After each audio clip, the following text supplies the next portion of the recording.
Já parou para pensar como uma pequena aldeia nas margens de um rio se tornou o maior império que o mundo já viu? Poucas civilizações despertam tanta fascinação quanto o Império Romano. De uma vila modesta à beira do rio Tibre, Roma cresceu até dominar 3 continentes, moldando leis, línguas, arquitetura, guerra, religião e até a nossa própria ideia de governo. Historiadores renomados, como a grande Mary Beard, explicam que Roma não foi apenas um império militar. Foi uma máquina cultural, administrativa e simbólica que deixou marcas profundas que sentimos até hoje no mundo moderno. Vem comigo nesta jornada para entender a ascensão, as conquistas e o legado eterno de Roma. A história de Roma começa de forma bem humilde. Segundo a tradição, ela foi fundada em 753 a.C., primeiro como uma monarquia e depois como uma república. Mas o que fez Roma ser tão diferente de outros povos da época? Especialistas como Adrian Goldsworthy apontam para uma capacidade única: a de aprender com seus inimigos e absorver suas forças. Dos etruscos, eles pegaram a engenharia e a religião. Dos gregos, a arte, a arquitetura e a filosofia. Cada vitória militar não trazia apenas territórios, mas também conhecimentos que enriqueciam o povo romano. Essa ascensão meteórica aconteceu por uma combinação de fatores: um exército profissional e disciplinado, um sistema de leis eficiente, alianças estratégicas com povos vizinhos e uma infraestrutura impressionante. Foi essa mistura que transformou uma simples cidade-estado na maior potência do Mediterrâneo. E que potência! Durante o período da República, Roma enfrentou e derrotou adversários formidáveis. As guerras púnicas contra Cartago são um dos momentos mais épicos dessa história. A vitória sobre o brilhante general Aníbal não foi fácil, mas consolidou Roma como a dona absoluta do oeste do Mediterrâneo. Como destaca o historiador Peter Heder, os romanos não venceram só pela força bruta.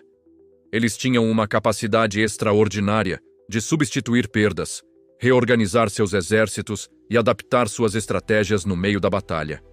E a conquista da Grécia foi um caso curioso. Ao dominar a Grécia militarmente, Roma acabou sendo conquistada culturalmente por ela. A literatura, a filosofia e a arte gregas passaram a definir o que era elegante e sofisticado para os romanos. Isso mostra algo fascinante sobre Roma. Ela crescia incorporando outras culturas, em vez de simplesmente destruí-las. A expansão não parou por aí. Sob o comando de generais como Pompeu e, mais tarde, com imperadores como Augusto, os romanos conquistaram regiões ricas na Ásia Menor, na Síria e na Judéia, conectando-se a antigas e valiosas rotas de comércio. O auge territorial veio no século II d.C., sob o governo do imperador Trajano. O império ia da Britânia, no norte da Europa, até o norte da África e da Península Ibérica até o Oriente Médio. Imagine só, nessa época, o Império Romano reunia cerca de 60 milhões de pessoas, algo entre 20% e 25% de toda a população mundial daquele tempo. Era um mundo verdadeiramente romano. Mas conquistar é uma coisa, manter é outra. O verdadeiro segredo do poder e da longevidade de Roma estava na sua capacidade de administrar um território gigantesco. E a chave para isso foi a engenharia. Os romanos construíram mais de 80 mil quilômetros de estradas pavimentadas. A famosa frase "todos os caminhos levam a Roma" não era só uma metáfora. As estradas eram planejadas para convergir para a capital, permitindo o movimento rápido de tropas, o comércio de mercadorias e a integração cultural. E a água? Os aquedutos são uma das maiores maravilhas da engenharia romana.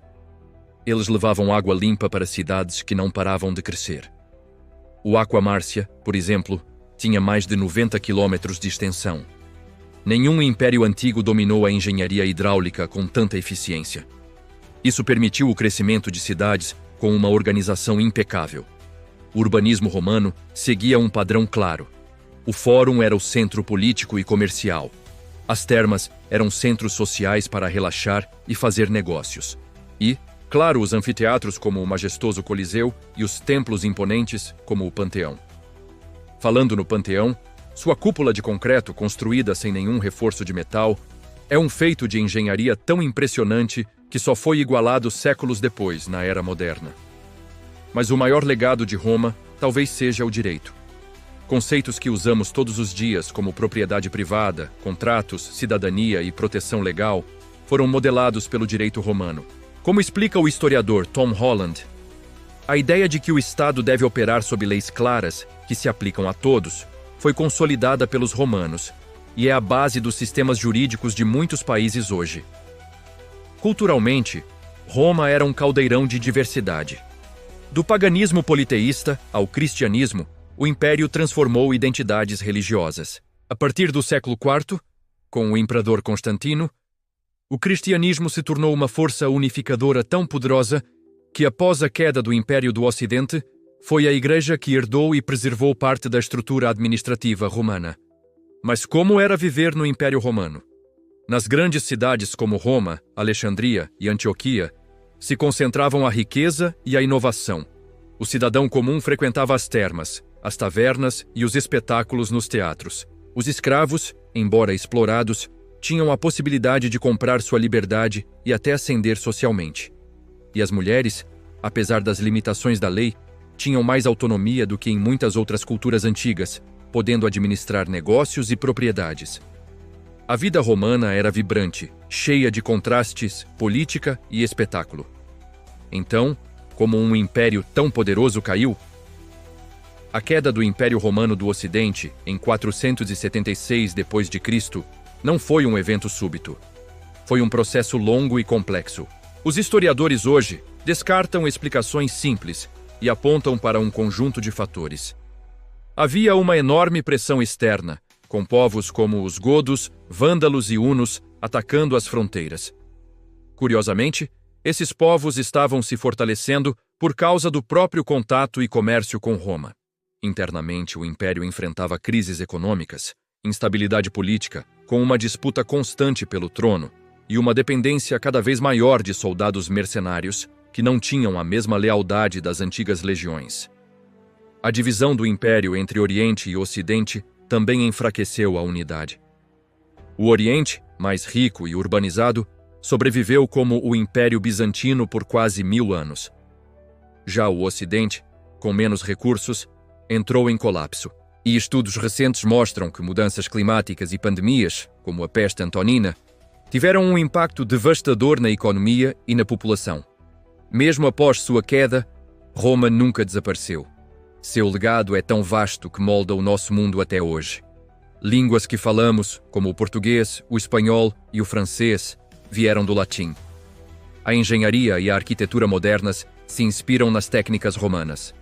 O direito civil, o nosso calendário, o alfabeto e até a estrutura de nossas cidades refletem a influência de Roma. O próprio conceito de império e cidadania foi moldado por eles. Como diz Mary Beard, Roma nunca foi apenas passado. Ela está sempre se reinventando no presente.